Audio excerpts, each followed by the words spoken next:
Welcome to the West End Radiator's Resource Video Library. Today's video covers how to measure a radiator tank. First, it's important to note that rad tanks come in all styles and sizes. The details and measurements may differ, but the underpinnings are limited to a few basic shapes.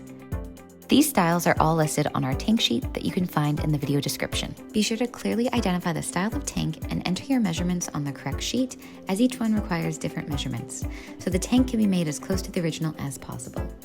The example we're measuring today is a simple roof tapered tank. Start by measuring the tank's length. Always measure from the outside edge to the outside edge. For example, this specific tank's length would be 29 1/8 inches. Next, measure the width. You'll also measure from outside edge to outside edge. For example, this would be 3 inches. Next, you'll want to measure the tank's height. You want to measure from the very bottom edge to the top edge of the tank. The height of this tank is 1.75 inches. Next, locate and measure any and all connections, plugs, fittings, etc.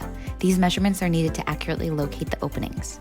The first measurement you'll need to take is the bottom edge of the tank to the center of the opening. In our example, this measurement is 1.75 inches.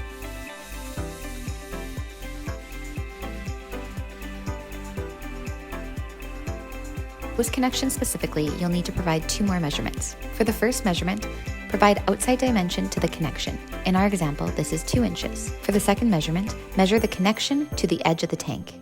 In our example, this is 1.5 inches. For tanks with filler necks, please provide the size of the filler neck opening. Common sizes are car type, truck, and import.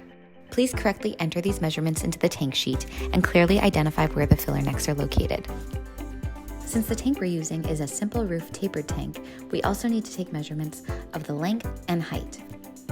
Enter all these measurements into the appropriate tank sheet and submit it to our team. Someone will follow up with next steps, pricing, and estimated lead time.